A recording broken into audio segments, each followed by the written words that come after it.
Warning, the following is a long list of warnings. If warnings offend you, do not watch this show. Warning, this show contains adult themes. If you are not an adult, do not watch this show. Warning, this show contains a lot of offensive language and may contain graphic content. If you're a Karen, do not watch this show. Warning, this show may contain shabby impersonations of celebrities. If you are a celebrity, represent one, or think this is unfair, do not watch this show. Warning, this show contains what could be seen as controversial and subversive ideas and opinions. If you can't handle differing opinions, do not watch this show. Warning, this show actively shows the consumption of tobacco, cannabis and alcohol. If this offends you, do not watch this show. Warning, this show may discuss topics including, but not limited to, those in the realm of politics and conspiracy theories in a politically incorrect format. If these topics offend you or make you uneasy, please do not watch this show. Warning, the producers of this show will do almost anything for a laugh. If comedy or extreme comedic premises offend you, please do not watch this show. The opinions expressed on this show are not necessarily those of the producers, affiliates, ISPs, streaming platforms, advertisers, partners or alike. Coming to you from an undisclosed location inside the beautiful land of the Blackfoot Confederacy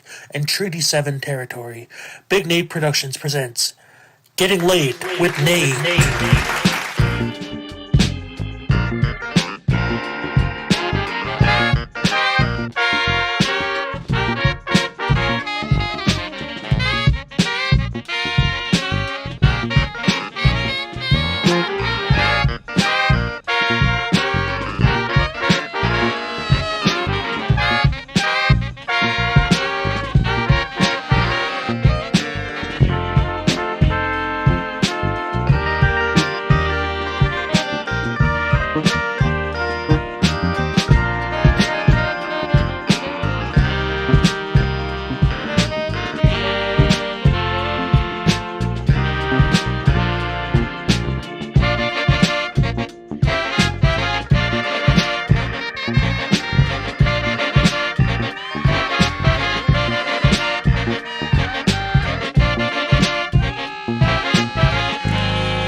I'm coming.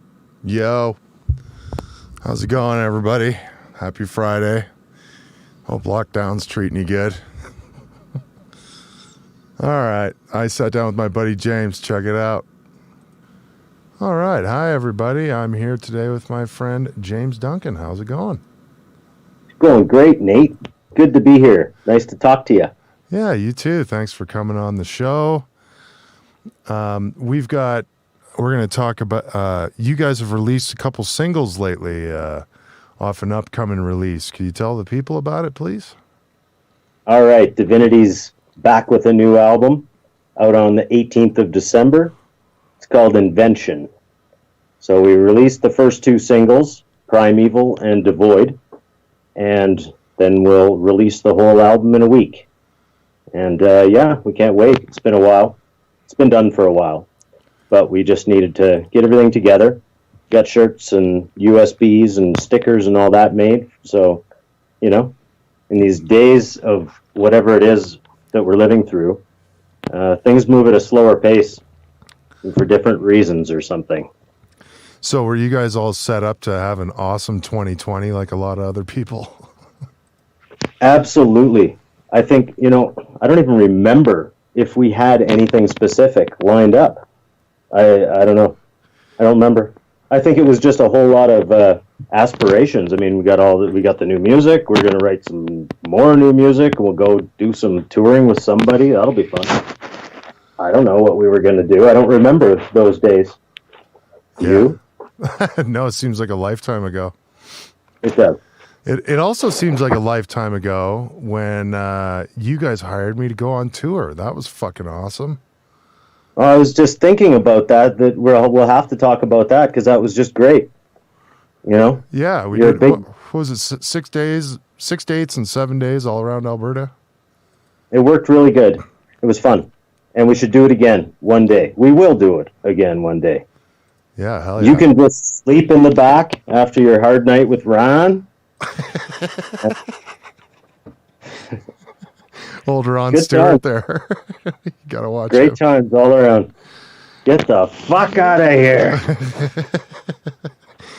Yeah. But that was a great unit we had going on. It's about efficiency, right? When you're out there doing music, You only get that little bit of time to do it. So when we were out there, you have to make the most of that time, be as professional as possible to yourself, to try to do the best job possible, Yeah, no, I definitely. miss that.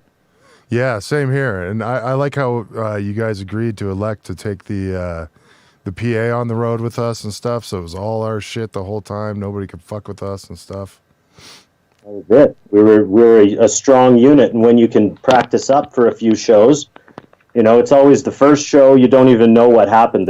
The show's done. What do you mean? That's it?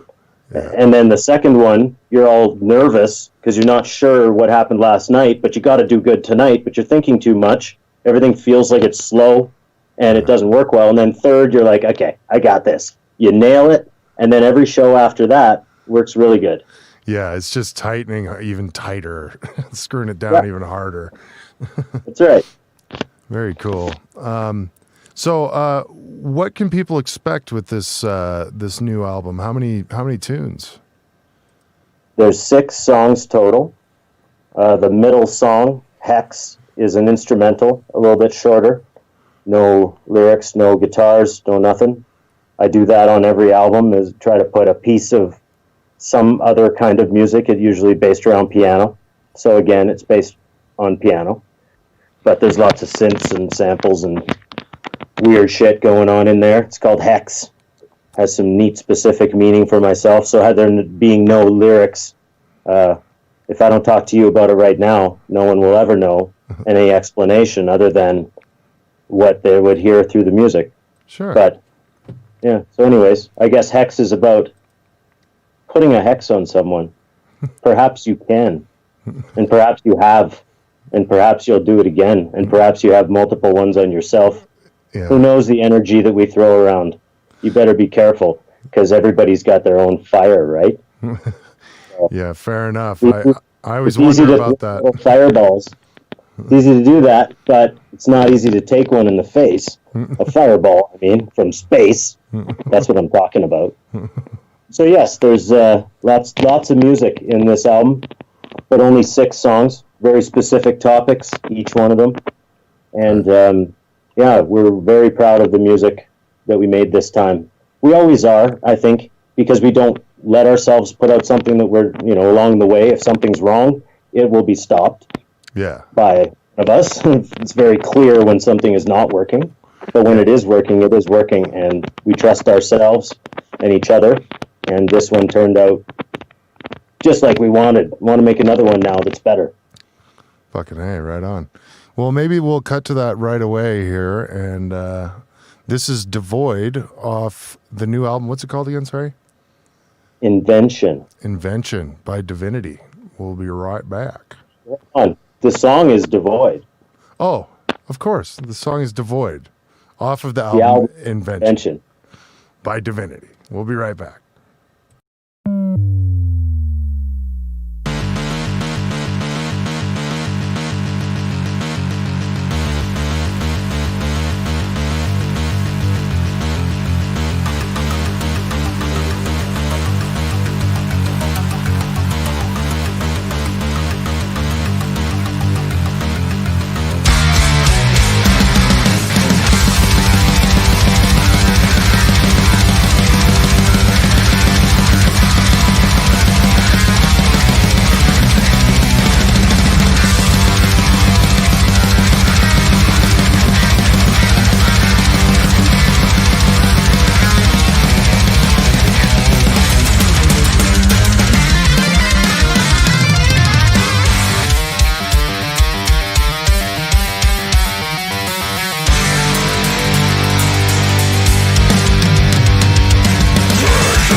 All right, we're back. That was Devoid by Divinity off the album Invention. Hell yeah. Where did is the concept? I noticed the video has this like 8-bit kind of thing going with it. Is that over the whole album, the theme, or just this tune, or? No, I think each song has its own identity. Devoid is definitely got kind of on that track when we realized that concept and how it worked with the devoid concept that really is underlying there. You know, a lot of the time, or most of the time, or all of the time, Divinity's lyrics are metaphorical and they're allegorical and they're stories and they're whatever, right? Like, sure. Just because I said one line that refers to people living inside the earth doesn't necessarily mean I believe that, you know? Yeah. Hollow Earth just theory. eating things that mean other things, right? So it's always kind of a minefield of what means what. But with Devoid, it is about the human soul being eradicated from the shell that we call humans. People are so damn shallow these days that we're losing everything. If you're a religious person, or you have some kind of okay, so that, you know, it's tough to put that into words, but I guess what I'm saying is, you know, just having an ideology about something doesn't mean anything. Just don't be an asshole. Yeah. That's the only religion we should all live by. And then what you want to do with your friends and your family and stuff and whatever. But Devoid is just, it feels like humanity is losing its reason to live. So if someone has a big reason, you don't care what their reason is, but just go have a reason. That's great. Where's the passion, right? But this 8-bit thing worked perfect with it, because we can understand how we went from Super Mario, sure, to VR flying an F-18 bombing shit. Yeah, like VR right? porn. VR porn, sorry, that's way better.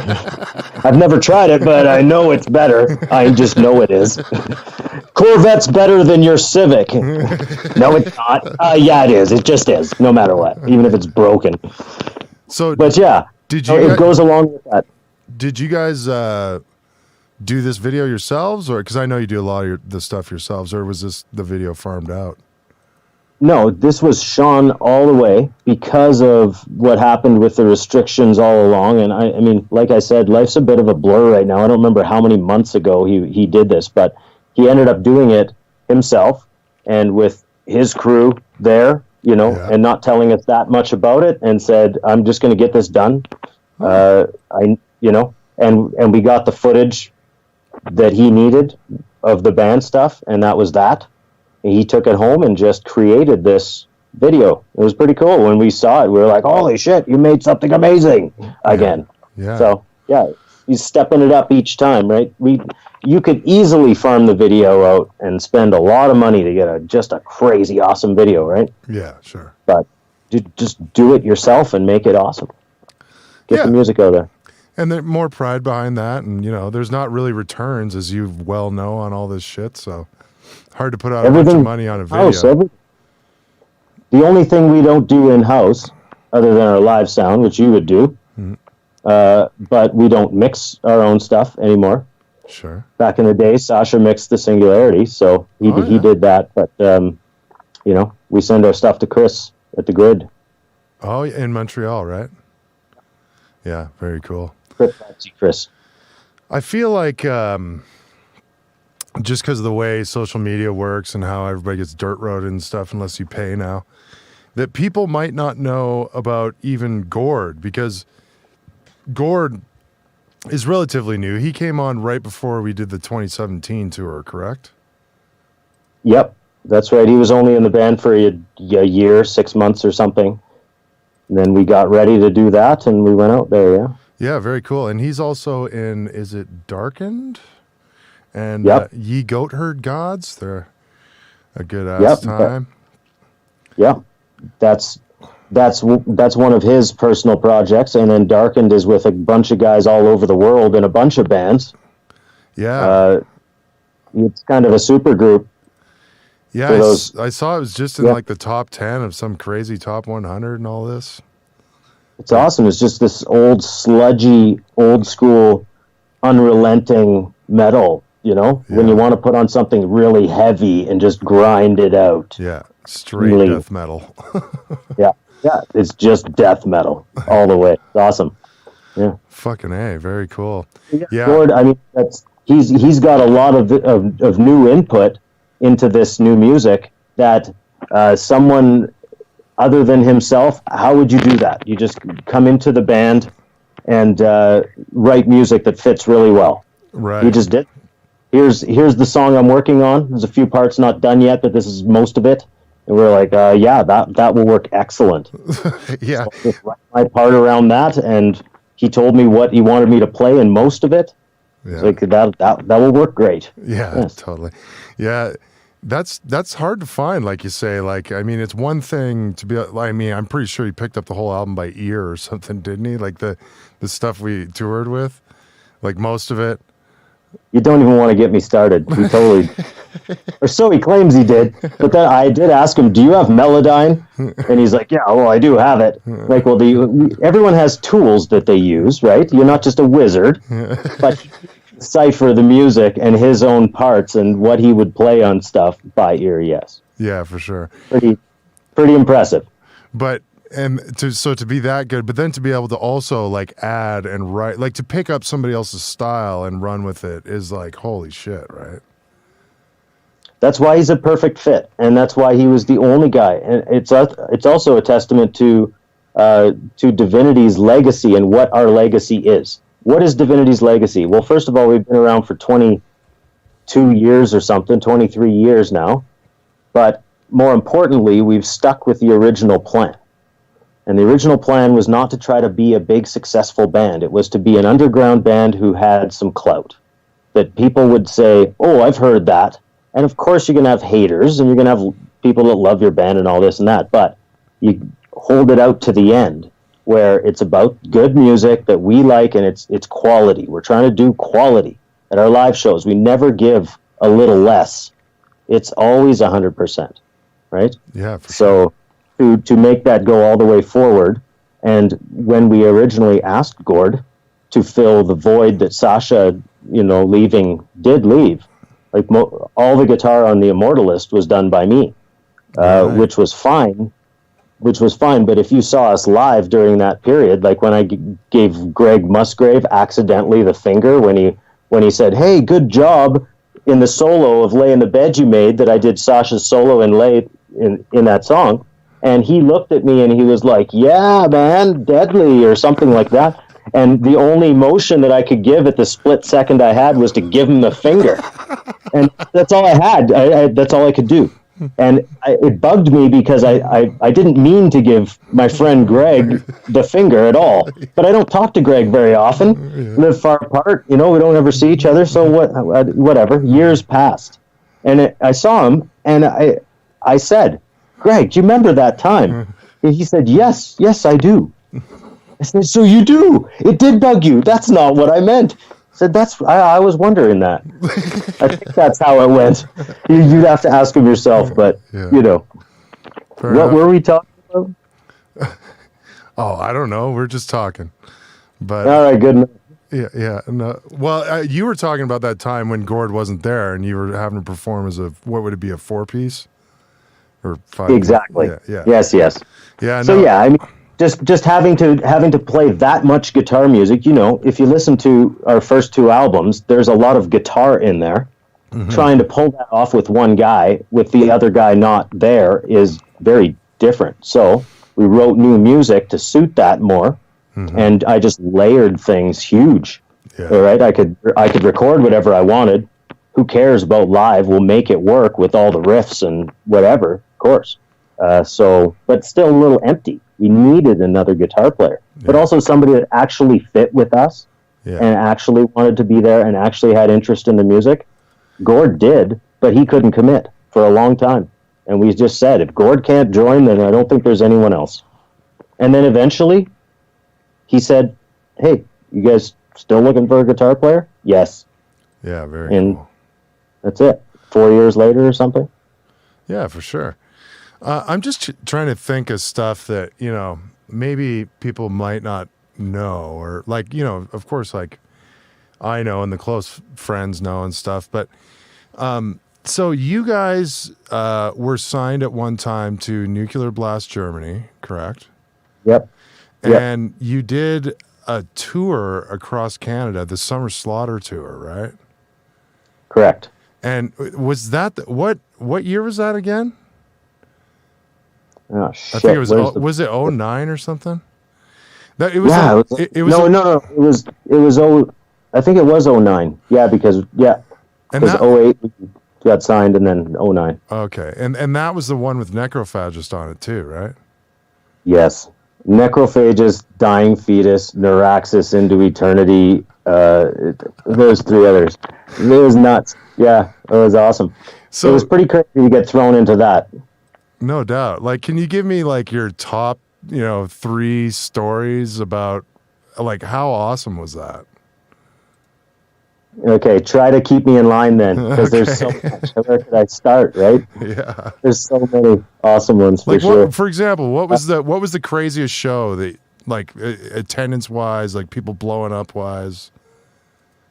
I would say anything inside Quebec. Right. Anything inside Quebec is next level. Everything outside of Quebec is below next level. When it comes to death metal, or when it comes to metal, or when it comes to shows, or when it comes to passion of music, or when it comes to why we are here today. Mm-hmm. So anyways, point is that strangely enough, they have people lined up out the door around the block. They have kids that are looking around for stuff and like, can we meet somebody? And we blah, blah, blah. And that does happen at every show on shows of that level. But it's just a different feeling out there. Quebec City, we started, That's where we started the tour. So we had to make it all the way out there in time. But our van broke down, of course. And then we had to rent a truck, and then we tore across the rest of the country to get there on time. Made it, like the last vehicle. Wow. So basically we show up to Quebec City. We need to be there as soon as possible because we're the second out of 9 bands. And we show up and we don't know what to expect, because this is Necrophagist and Dying Fetus Neuraxis. And we know Into Eternity and we know Neuraxis, and that's all fine and dandy. But we pull up and there's nowhere to park, like literally. So we have to park, like just jam our truck and trailer in there, and the trailer's hanging out on the sidewalk. People are walking around, going home from work, giving us the evil eye. It's like, well, shit, we got to get in there. So we go in, we meet everybody, and Tim from Into Eternity kind of was like, why are you guys so late? First show, James, what the fuck? And I'm just like, no, you don't understand, we just drove we drove the same distance, man. It's like, yeah, I know, but I just had excuses from the start, right? It's like, shit.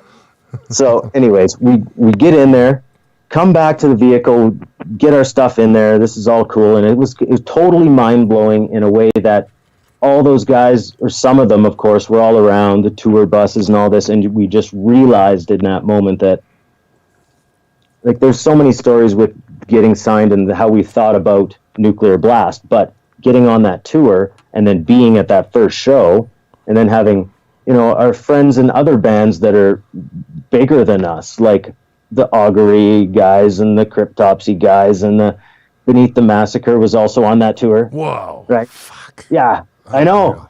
Unreal. So, like, these guys, it's just crazy. It's crazy how you have to do well no matter what. Yeah. You're under a lot of pressure, but everybody's really super cool. So, like I say, when we got on there, Necrophagist was doing sound check.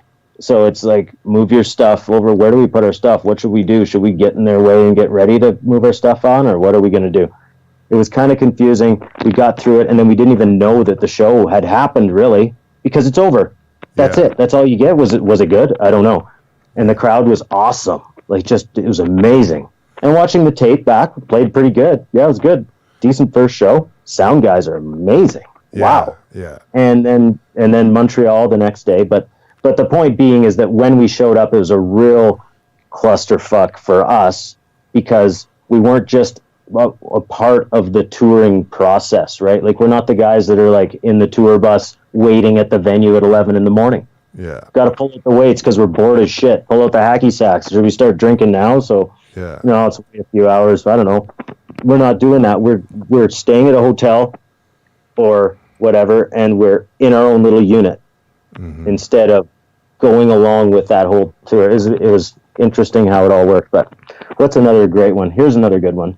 Real quick, like, what did they give you? Like 25-minute sets, 35, 30? 25 minutes, I think it was. Yeah.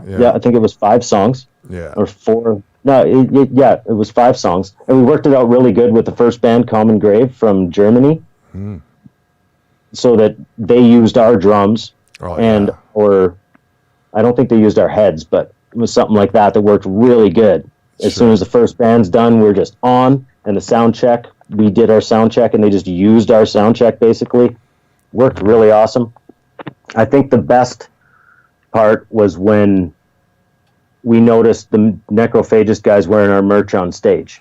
Oh, shit. And I realized that Jeff gave Muhammad a sweater.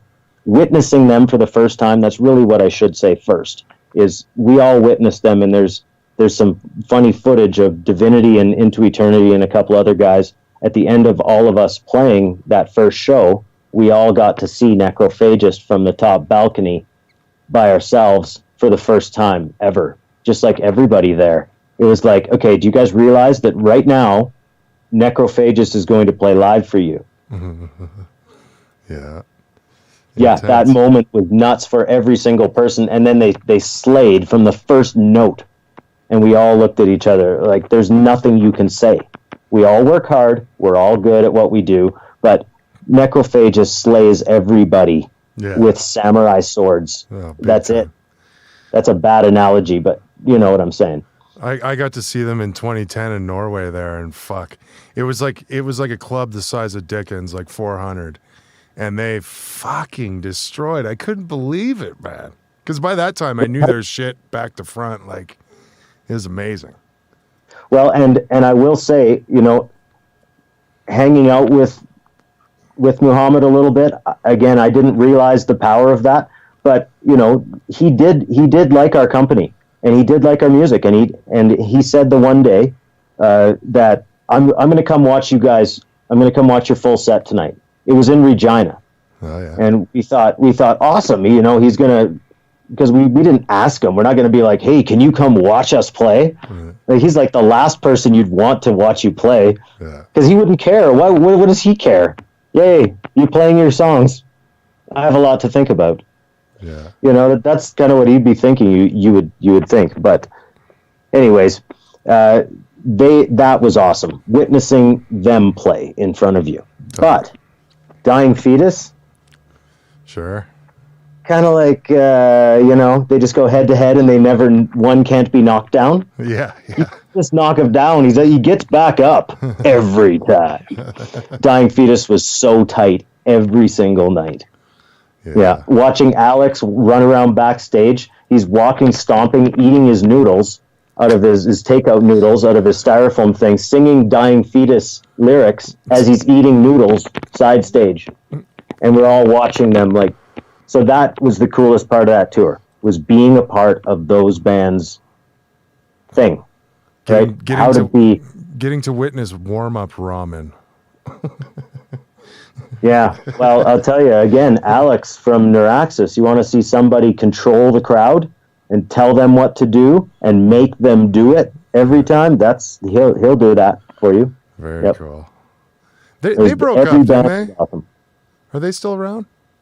Neuraxis did break up, unfortunately. Yeah, but the guys are all around, and they're all, you know, we're not over there. I don't know who's like friends with who or not or whatever, but I'm friends with them all on Facebook, and I just see their stuff and their new bands, and they're all interconnected in their crazy metal world there. They're so good at it, right? Yeah. So that tour went all the way through to Vancouver then? Yes, and we didn't do the Vancouver show specifically. They asked us, because there was time restrictions on that show, instead of canceling Common Grave from Germany, because they had come all the way.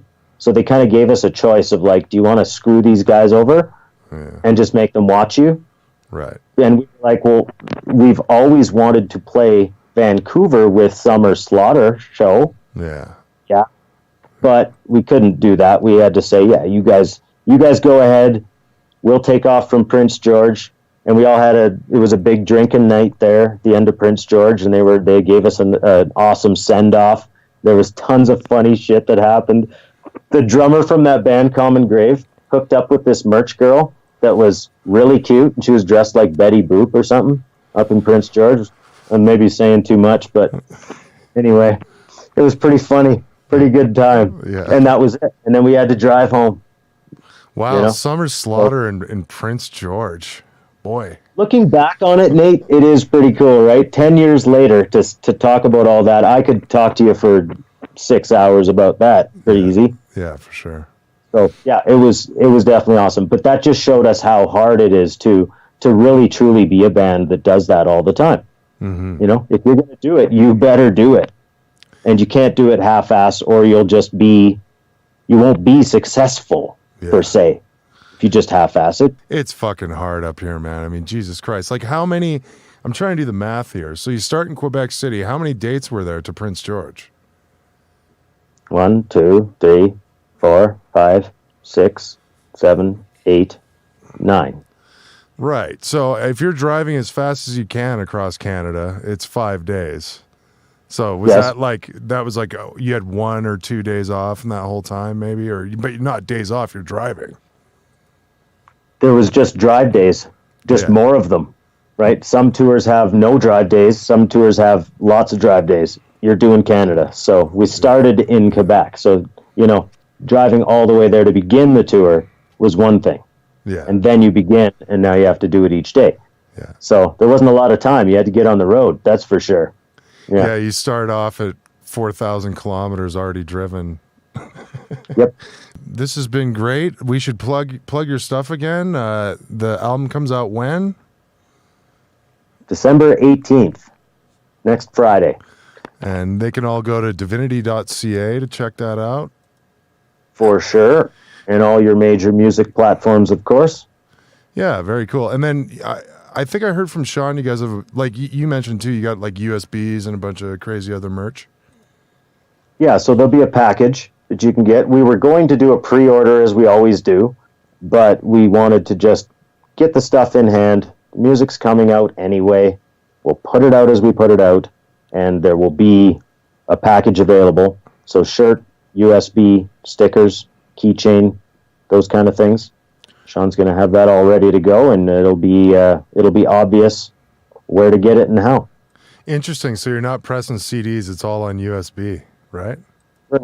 For now, I want to get CDs, but yeah, it's just, again, who's going to pay for those CDs? Well, yeah, it's not a record anymore. Yeah, and right? And if you could be out there pushing them to the people or something, sure, but. Exactly. But I mean, this way we can mail you a USB with all the Divinity content on it and a shirt. That's a good package to get. Sick of getting Amazon packages? Get a Divinity package.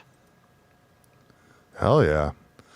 Give you a Divinity package next time I see you, Nate. Oh man, that would be huge. I would love that. Well, thanks for hiring me all the time, and it's a pleasure doing sound for you guys. And I like how you work. Thanks for coming on the show, and we'll see you around, man. All right. Thanks, Nate. Peace.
Hells yeah.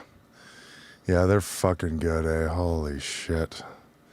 I want to thank James and all the boys for letting me play those videos. I meant to bring up their new bass player, Adrian, but it was getting pretty long in the interview. So I think I just wrapped her up. But yeah, so go to divinity.ca. Everything drops on the 18th there, and support the fuck out of those guys. I feel like they're pretty goddamn underrated. Next, I got to sit down with my pal, Dan Neild. Hey, everybody. I'm here today with my friend, Dan Neild. How's it going, man? Good. How you doing, buddy? Awesome. Thanks for... Cheers. Yeah, I'll cheers to that, buddy. Thanks for coming on the show. I have you have a band, Immortal Force. You need to tell the people about this. Tell the people, who is Immortal Force? What is Immortal Force? Well, so Immortal Force is me on vocals, Jan, the legendary producer from Rich Oboe Studios and the vocalist, of Rome. He's the vocalist for Bloodsport. He's the vocalist for Radiator. He has been in the scene forever. He's our drummer. He's like the idiot savant lord of everything. Mm-hmm. We have Dragos on guitar, and then we have Daryl on bass. And Immortal Force is just, how would I put it, like sick, disgusting, putrid death thrash in the way it should be, like from like not too crazy, like nothing before 1991, basically. Like we listen to Deicide, and we listen to Demolition Hammer, and we listen to Immortal Force. The name comes from the band Mutilator, their album Immortal Force, which are like, they're from Brazil, and we love that shit. So like we pretty much just wanted to be like just cryptic, evil, deathing thrash metal, just rock and roll, baby. Yeah, it's I noticed, I was just listening to it a bunch here, and it's very death metal for you, Dan. Do you need to tell everybody about something? Are you okay? Is everything okay? Well, remember I played in Fornication for years. I played black metal like that at the beginning. For sure. But like, I don't know, Immortal Force, it was just like Jan and Dragos were kind of toying around, and Dragos wrote the whole EP or the demo, and he wrote it all pretty much, like all the riffs, and then he got together with Jan. He showed Jan the riffs once, and they recorded the whole demo in one take. Oof. He showed gotta Jan love the that. riffs. While he was playing the riffs, Jan was like, okay, let's start recording, and just started playing, and then they did it in one take, and they were just like, hey, Dan, do you want to try doing some death metal vocals? I was like, sure, why not? I love old school death metal, let's do it. And then it like recorded, Cosmos of the Necrosphere, and instantly they were like, holy shit, we need to do this. This has got to be like a serious thing. So we just like started doing it and just like laid it down, and then like we already have our full album pretty much almost written now. We just put out the demo this year. Sure, I noticed like you have the demo, and then plus one. What was the other song on there? What's it called? The song on the demo? Open the Tours. Is that before? Is that the first little glimpse? That's after. That was just a song like we came up with later, and then we just did it out of nowhere. Like, sure, let's do this. We'll find something to put it on. And it's like kind of a little different. It's like super blasty, like Impetigo and like Repulsion and crazy. And that song was like, I kind of went into the jam space to record. I was like, how am I going to do vocals like this? Oh, maybe I'll just bark it out like a dog, go da-da-da, da-da-da, and just start yelling. And it was like lyrics that meant nothing, but just about putrid gore and vomiting and blood. Yeah, I noticed all the cool stuff. Yeah, it's like the gore aspect is there. The horror gore stuff. We love gore. We love the gore fruit treasure. Yeah. And if I might comment, the horror delay. So we call it Deicide filter. So it's like the delay and then lots of layering, so we can go just like Deicide lyric. So we can do a Deicide filter.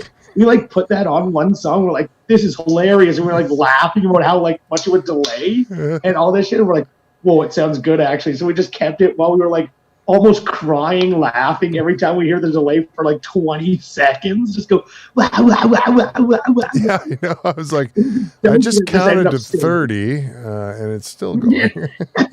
Exactly. Awesome. Well, let's. What are we going to hear here? You're premiering it. I like being fresh here on Getting Late with Nate, and you're premiering this week, right? So what are we about to hear? Yeah, we're premiering this song. I guess it'll be today, technically. Right. We'll air Friday. Yeah. So it'll be this is Rancid Ways. This will be off our new split. That will be coming out through Horror Pain, Death and Gore Records, who put out records like bands from Autopsy and Master and all this old school death metal. And they asked us to be on this split with the Expunged, because we know the Expunged guys out of Ottawa, and they're on Hell's Headbangers as well, which is a reputable label beyond recognition. Like, it's amazing. And we know the vocalist of Expunged. He's also the guy who drew the Gatecrasher Yellow album art as well. Oh yeah, wild. So like, and he's like a good friend of mine, Joe Steele. That's what's up, baby. We just kind of were like, hey, we should do a split together, and it just kind of worked out. So yeah, Rancid Ways, and we ended up asking the legendary Matt Harvey of Exhumed. I was like, Exhumed is like, they're some of my good homies. Like, when they last came around, they stayed at my house. We played with them. We played with their other band, Pounder, in California. I've known Matt forever. And also the bass player of Exhumed, Matt Slime, on their last tour did the Gatecrasher last EP, Revenge at Midnight, which was released at Calgary Metal Fest. Ah. So we have like ties with Exhumed as well. I was like, hey, Matt, do you want to just do lyrics for Immortal Force? And he was all over it. He just sent me these lyrics that I had to search up how to pronounce some of the words, because it's all like medical terms. Interesting.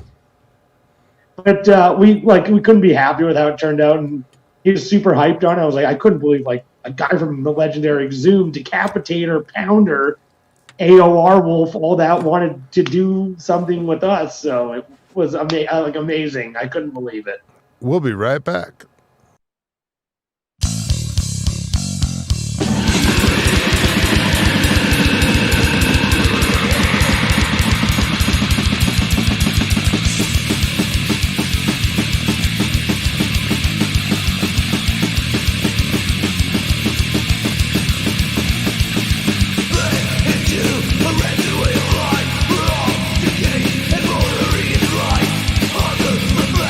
There's more in God.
All right, that was Immortal Force, tune called Rancid Ways, off Of our split through Horror, Pain, Death, and Gore Records with the legendary, or soon to be, I should say, legendary Expunged out of Ottawa. I love it. Fuck yeah.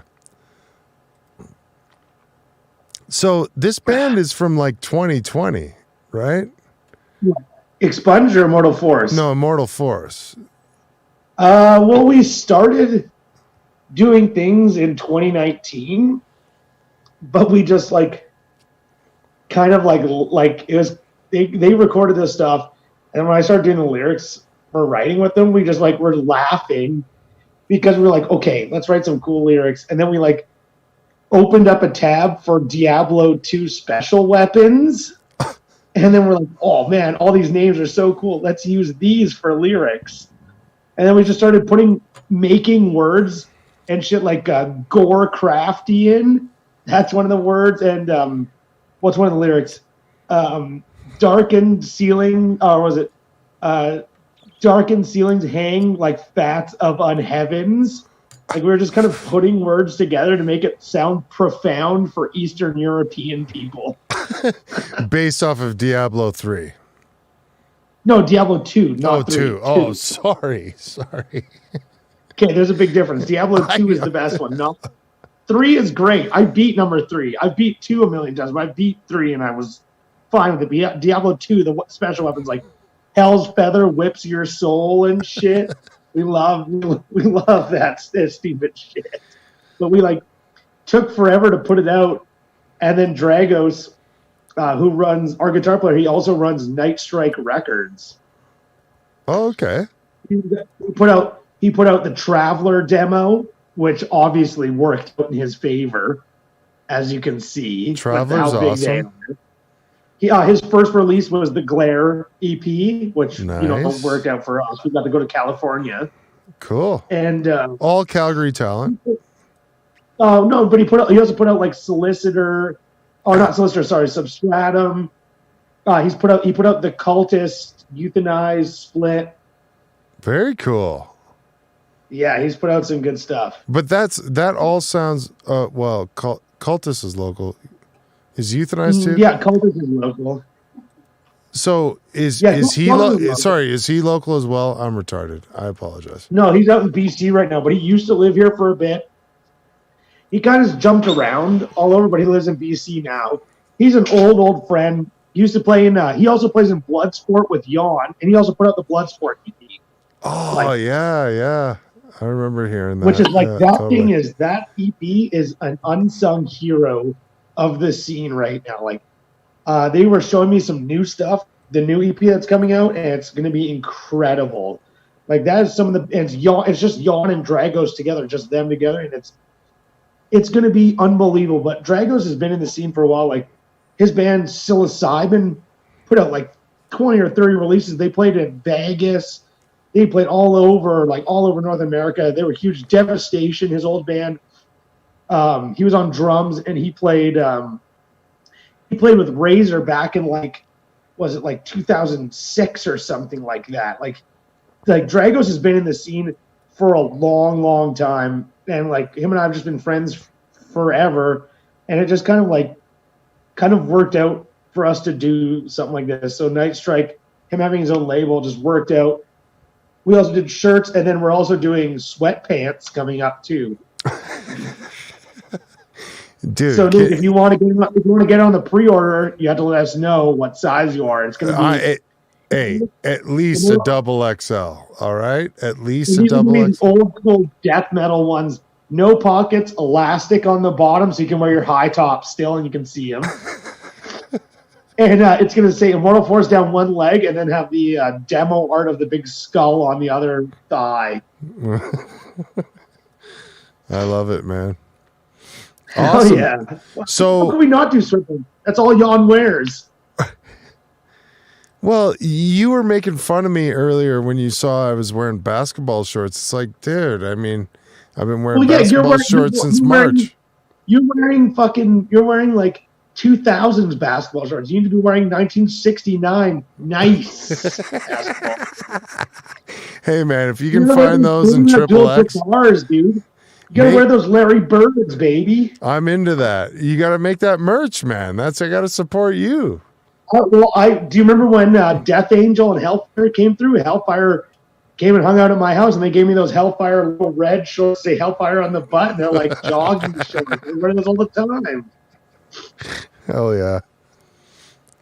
All right. Well, so are you premiering another tune here with me? Is that what I'm to understand? You know what? I'm thinking I didn't tell the boys. Right. And I'm going to have to tell them after this interview. We might be we can cut it out. We can cut it out. If they get mad, we'll just cut it. You know what? How about let's do it. Well, let's do it. And once I'm done this, I'll call Dragos and I'll let you know if it's cut up. I think he'll be fine with it.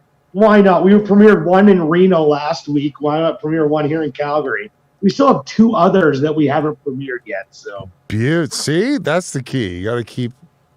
It's a war of attrition. You yeah, keep the bringing war the fire. For sure, man. Keep bringing the fire. All right. Well, let's premiere that one. Let's do that. All right. Well, I want to thank you, Dan, for coming on and taking out some time tonight. Hey, thanks so much, man. I need to come by and eat some pasta soon with you, bud. All right. Okay. So please intro this song for me. So this next one is also going to be on the Split with Expunged, coming out on Horror Pain, Death and Gore Records. You know, this one's called Dr. Koshmalt, and it's about like a doctor who just murders people, and it's super awesome. And this one has Jan, our drummer, doing the gutturals, and then me doing just the other vocals because we decided, let's switch it up a little bit. I couldn't figure out how to sing these one parts, and he couldn't figure out how to sing other parts. So we said, let's just do it together. And it's like, this one's definitely our heaviest so far, and it's mental, man. It's about that murderous motherfucker, Dr. Koshmalt. Fucking A, man. Thanks so much. Well, thanks for having me, man. Yo, I'll never forget, tell him to KMA and tell him where to shove it. Peace. See you.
Hell yeah.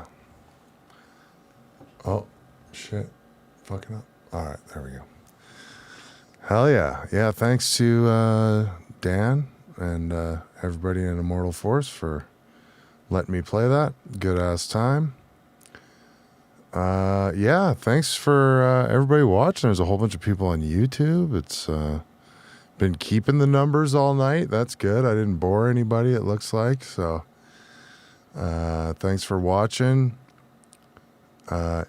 Yeah, so if you have any suggestions, if you want to, if there's somebody you'd like to see on the show, if you have a bid idea, email GETTIN, without the second G, latewithnate@gmail.com, and let's talk on some more on the AI. So with that, have a happy lockdown, everybody. I hope your holidays are good. I may or may not do a show next week. You're gonna have to be ready on Friday. I probably will, though. Thanks, everybody.